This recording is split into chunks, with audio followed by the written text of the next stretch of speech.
गोकुल में कृष्ण क्या हुए, जन्म लिया। उससे कहते हैं मथुरा में आविर्भाव और गोकुल में जन्म लीला हुआ। यहाँ पर आकर के थोड़ा हंसना पड़ता है। संसार के जीव दुखी है, क्यों? संसार के एक नाम कहा जाता है दुनिया कहा जाता है। ये दुनिया शब्द जो है दुन धातु से बने हुए हैं। दुन धातु संस्कृत में दुन धातु के शब्द अर्थ होता है दुख। इसलिए शास्त्र में श्रीमद् भागवत गीता में भगवान कहते हैं ये संसार कैसे दुखालय शाश्वतम, ये संसार दुख ही है, दुख है, कोई सुखी नहीं है। कोई सुखी है हाथ उठाइए। दरिद्र कहे धनी सुखी, धनी कहे महाधनी सुखी, महाधनी कहे राजा सुखी, राजा कहे महाराजा सुखी, महाराजा कहे इंद्र सुखी, इंद्र कहे ब्रह्मा सुखी, ब्रह्मा कहे कोई ना सुखी, जो कृष्ण के भजन करे वही सुखी। इसलिए देखो आप लोग इसलिए आए कृष्ण, मैंने कहा यहाँ पर सुख, आप सुखी है कि दुखी है कैसे पता चलेगा? जो सुखी लोग होते हैं वो हंसता है, दुखी लोग कैसे रहते हैं ना? दुखी जो है उनके हृदय में दुख होने पर वो सिर को नीचा करके रखते हैं, और सुखी लोग जो है ऊपर से करके क्या करते हैं? हा हा हा हा। यहाँ पर इसलिए कहा जाता है भाई यहाँ पर हंसना चाहिए। यहाँ पर हमारे ब्राह्मण लोग पंडा लोग भी बताते हैं यहाँ पर थोड़ी सी मिट्टी भी खाना भी चाहिए। हाँ, ये मिट्टी अपराकृत मिट्टी नहीं है, ये जो है अपराकृत मिट्टी कहा जाता है, जिसको आप धूल कहते हैं। कहते धूली नाय गोपी गणे गोपी पदे रेणु जय रेणु मेके छिलो नंदेर बेटा कानू। ये धूली नहीं है, गोपी के चरम धूली। यही धूल के प्राप्ति करने के लिए उद्धव आदि बड़े बड़े देवता लोग भी कठोर तपस्या आदि करते हैं। यहाँ तक भी कृष्ण भी इसलिए धूल को भी खा ले, मिट्टी को भी खाई। कृष्ण मिट्टी क्यों खा? देखो लो सब लोग तो मिट्टी खाते रहते हैं। ऐसे लेकर के मुंह के जो ऐसे करने लगे, माँ यशोदा क्या देखा, बालक की मुंह गहर में नहीं होगा, दाम दो ना और पकेट भी भर जाएगा। देखो ये स्थान अत्यंत पवित्र है। और दूसरी बार एक बार के ही ना कृष्ण यहाँ पर सखाओं के साथ यह जमुना के तट पर खेलकूद कर रहे थे, और खेलकूद करते करते कुछ सखाएं जो है दूर आगे चले गए, और कृष्ण के पास कोई नहीं आ रहे हैं, और कृष्ण के बिल्कुल क्या अलग कर दिया। कृष्ण करे वाले भाई हमें क्यों अलग कर दिया, क्या बात हुई? सब सखाएं कहने लगे कन्हैया तू काले क्यों हुए बताओ? बोले काला तो कोई मातृ हमने जन्म लेता है, कोई काले होता है। इसलिए कहते हैं राधा, इसे माइक में कीर्तन होता है ना, राधा कहना गरी और माई कहना काला। हाँ, जसोमती मैया से बोले नंद लाला, राधा कहनो राधिका गोरी मैं कहूँ काला। उस समय ये भी प्रश्न है, तुम कहते हो तुम आधी रात में जन्म लियो, अष्टमी तिथि और रात 12 बजे अंधकार में जहां पर बादल छा गया, और उस समय तुमने जन्म लिया, इसलिए तुम काले हो गया। काले गाय के तुमने दूध पिया, इसलिए तुम काले हो गया। ये सब तो लंबी कीर्तन है। हमारे कीर्तन के सम्राट जो भी यहाँ पर बैठे हुए हैं बहुत अच्छी बोलते हैं। तो सखा लोग सारे तब जो उधर चले गए। अच्छा ये बताओ, तुम्हारे पिताजी नंद महाराज गोरे हैं और माँ जसोदा भी गोरी है, किंतु हमारे गुरुदेव कहते हैं माँ जसोदा गोरी नहीं थी, थोड़ा बहुत कैसे श्यामला वर्णी थी। कोई कहते हैं माँ जसोदा भी गोरी है। चलो गरी हो और कुछ भी, हम तो उस समय नहीं थे, आप लोग थे जैसे इसलिए कहते हैं देखो सारे सका लोग कहने लगे कन्हैया तुम बताओ तुम्हारे माता पिता कौन है? नंद जसोदा के तुम्हारे माता पिता नहीं है। कहते कृष्ण कहले हमारे माता पिता कौन है? तो कहने लगे देखो तुम्हारे कहीं अन्यत्र कहीं तुम्हारे जन्म हुआ तुम्हारे माता पिता ने, देखो ये वहां पर भी दिखाते हैं, वो पेड़ है ना, पेड़ के जो कटोरी जो है उसमें तुम्हारे माता पिता ने वहीं पर फेंक करके गए, और प्रातः काल में तुम्हारे पिता और माता ने तुमको लेकर के पाला पोसा। देखो कृष्ण की कहने ना, कृष्ण रोने लगे, कृष्ण इतने रोने लगे, सारे सखा जो है रोने, सखा के कहने लगे मैया मेरा माता पिता कौन है। माँ जसोदा कहने लगी कन्हैया ये वास्तव में कहता हूँ, तुम्हारे हाथ, तुम्हारे सिर पर हाथ रख करके मैं शपथ करके मैं कहती हूँ मैं ही तुमको मैंने जन्म दिया।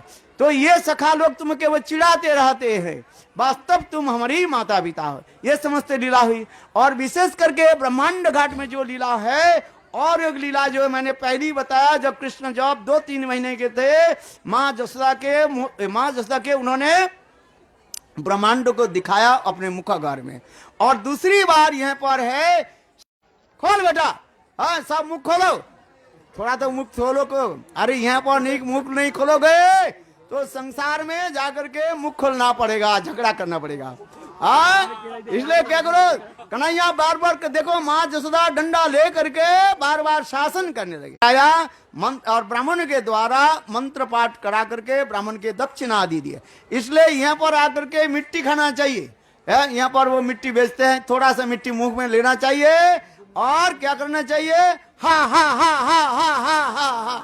हाँ यहाँ पर नहीं हंसो तो संसार में रोना पड़ेगा। देखो हमारे विश्वनाथ चक्रवर्ती पाद सुंदर इस संदर्भ में ये टीका में लिखते हैं, हम लोग के तत्व सिद्धांत में कहा जाता है ये एक है ऐश्वर्य देवी और एक होता है माधुर्य देवी। ऐश्वर्य देवी एक समय जाए वैकुंठ से सुंदर रूप धारण करके सर्वत्र घूम रही है, नारद ऋषि के साथ मिले, नारद ऋषि कहने लगे ऐश्वर्य देवी तुम कैसी हो। बोले महाराज क्या बोले गुरुदेव मैं सब ठीक हूँ। बोले सर्वत्र घूम करके मैं आ रही हूँ। बोले सर्वत्र घूम लिया ना, हाँ सभी जगह मेरा क्या होती है, पूजा होती है। बोले ऐश्वर्य की पूजा होती है कि नहीं है, सबसे बड़े ऐश्वर्य क्या है, पैसा है कि नहीं है, है? कहते क्या पैसा क्या है, भाई भालो की क्या बोले है, ओ भैया बड़ा कि बाप बड़ा ना भैया, सबसे बड़ा रुपया, रुपया सबसे है ना, जिसके हाथ में रुपया है उसकी सभी क्या करते हैं, बोले जय जयकार की जय। ये जय जयकार कहाँ से होता है, रुपया से। और रुपया माने ऐश्वर्य है, जय जयकार हो जाता है, जिसके कार है ना, 2-4 कार हो तो आपके सभी क्या होगा, जय जयकार हो जाएगा। कार में बैठो अच्छे है, कर भी हो जाता है कर, हाँ ये हम सब भी बोल रहे हैं। देखो सब जगह में है कि नहीं, पूजा किसकी होती है, जहां पर ऐश्वर्य हो, अर्थ हो, है? देखो उस समय लक्ष्मी ऐश्वर्य देवी कहने लगी मैं सर्वत्र घूम कर सब जगह मेरा पूजा हुई है, सभी मुझे क्या बोले, महालक्ष्मी की जय। अच्छा तो नारद ऋषि कहने लगे क्या तुम ब्रज में गई कि नहीं। बोले ब्रज में क्या करना है, वहां पर जाकर के वो तो ग्वालिनी सब रहा रहे हैं। देखो ऐश्वर्य देवी और उसमें नारद ऋषि कहने लगे तुम तो ब्रज में गई नहीं, ब्रज में देख करके आओ तो तुम्हारे कितने पूजा होती है तब हम समझेंगे। ऐश्वर्य देवी बोले ब्रज में कहाँ जाए, ब्रज में तो ब्रज ग्वालिनी सब कुछ हो जाता। नारद ऋषि करे एक बात तो ब्रज में जाओ, देखो ऐश्वर्य देवी यही ब्रज में आने के साथ ही साथ हमारे विश्वनाथ चक्रवर्ती कहते हैं दासी कृता, यहाँ पर आकर के ऐश्वर्य देवी माधुर्य देवी के क्या बन गई, दासी बन गई है। ये समझ गौर प्रेमानंदे हरि हरि बोलो। इसी के कहते हैं ऐश्वर्य, ब्रज में जो ऐश्वर्य कहा गया कोई सामान्य नहीं है, अनंत करोड़ विश्व ब्रह्मांड की अनंत वैकुंठ के जितने भी ऐश्वर्य जो है सबकी यदि एक तरफ रख दिया जाए, ब्रज की जितने भी थोड़ी सी धूल कणा की ऐश्वर्य एक तरफ रख दिया जाए, तथापि ब्रज की धूल कणा की पल्ला क्या हो जाएगा, भारी हो जाएगा। ब्रज में इतने ऐश्वर्य है किंतु वो ऐश्वर्य क्या हुई ना, माधुर्य के द्वारा ढके हुए हैं। इसलिए देखो माँ जसोदा के ऐश्वर्य दिखाया गोपाल ने, बाल गोपाल ने ऐश्वर्य दिखाया, अनंत करोड़ विश्व ब्रह्मांड की भी दिखाया। किंतु देखो वह ऐश्वर्य कृष्ण ने अर्जुन की भी दिखाया। कहाँ? कुरुक्षेत्र के युद्ध के प्रारंभ में ही, जिस श्रीमद् भागवत में एकादश अध्याय में ये समय वर्णन है। जब उस ऐश्वर्य आदि देख करके अनंत करोड़ विश्व ब्रह्मांड के कृष्ण के मुखारविंद में दर्शन किया, अनंत जो है सब उनके मुंह से निकल करके आ रहे हैं। कैसे अनंत ब्रह्मांड उनके अंदर में प्रवेश करते हैं, कैसे बाहर आ जाते हैं, कैसे जीव इस संसार में दुखित होता है, सब कुछ दिखा। और देख करके अर्जुन ने किया कि कृष्ण के रथ से कूद गए और कूद करके क्या बोले? सखेति मत्वां प्रसवं जदुक्तम, हे कृष्ण हे जादव हे सखेति। देखो अर्जुन ने क्या की, कृष्ण के रथ से कूद गए और कूद करके हाथ जोड़ करके प्रणाम आदि करके सब स्तुति करने लगे। हे कृष्ण, आपके चरण में अपराध कर दिया, किंतु आप तो मेरा, मैं आपको मैंने सखा कह करके पुकारा, किंतु आप तो मेरा सखा भी सखा नहीं हो, आप तो अनंत करोड़ विश्व ब्रह्मांड की आप मालिक हो। इसलिए कहते सखेति मत्वा प्रसवं जदुक्तम, ये समस्त आदि दिखा। देखो इसी के कहा जाता है ऐश्वर्य और माधुर्य। और कृष्ण माँ जसोदा के जो ऐश्वर्य दिखा, कोई ब्रजवासी भी ऐश्वर्य देख करके भी कृष्ण को भी स्तुति नहीं किया, न कि प्रणाम किया। ब्रजवासी के एक विशेष वैशिष्ट्य है, ब्रजवासी लोग कृष्ण के भगवान नहीं मानते। क्या मानते हैं? कृष्ण के अपने परिवार के सदस्य मानते हैं। जिससे हमारे चैतन्य चरितामृत ग्रंथ में कृष्णदास कविराज गोस्वामी लिखते हैं, सखा सक्क भावे करे स्कंदे आरोहण, तुम्ही कोन बड़ लोक आमी तुम्ही समम, माता मरे पुत्र भावे करे न बंधन, अतिहीन ज्ञान करे तारण भत्सन, प्रिया यदि मान करी करे भत्सन, वेदस्तुति होइत मोर हरे मोर मन। ये चैतन्य चरितामृत में कृष्णदास कविराज लिखते हैं। देखो ब्रज में सखाओं कृष्ण के साथ कैसे खेलकूद आदि करते हैं, उसके कांध पर चढ़ जाते हैं, अपने झूठन आदि खिलाते हैं और कृष्ण के झूठन आदि खाते हैं। और माँ जसोदा गोपाल के जो अपने पुत्र मान करके उनके शासन भी करते हैं। और गोपियां माधुर्य रस में गोपियां क्या करती है? परकिया भाव संपन्न गोपियां कृष्ण की उलाहना देते हुए अनेक प्रकार शब्द आदि, तुम चोर हो, लंपाड हो, ऐसे ऐसे शब्द आदि के द्वारा कृष्ण के जो है गाली देते हैं। कृष्ण कहते हैं ब्रह्मा आदि बड़े बड़े देवताओं की जो स्तुति आदि सुनकर के मेरा प्रसन्न नहीं होते। देखो, और गोपियां जब तुम चोर हो, लंपाड हो, कौन सा तो लंपाड है? स्त्री लंपट, स्त्री जनी लंपट, ऐसे कहने पर कृष्ण के बहुत आनंद होता है। इसलिए कहते हैं प्रिया यदि मान करी करे भत्सन, वेद स्तुति होइते मोर हरे मोर मान। यही ब्रजवासी के विशेष वैशिष्ट है। ब्रज भाषा, ब्रज गाली यदि नहीं सुना और ब्रज की गाली यदि नहीं जानते हैं तो आप लोग ब्रजवासी नहीं हैं।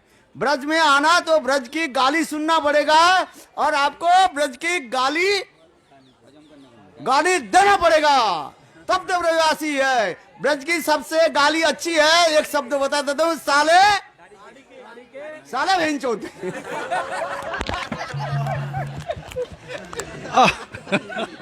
लो हंसा बाद में सुना गाली, हंसा क्यों नहीं है?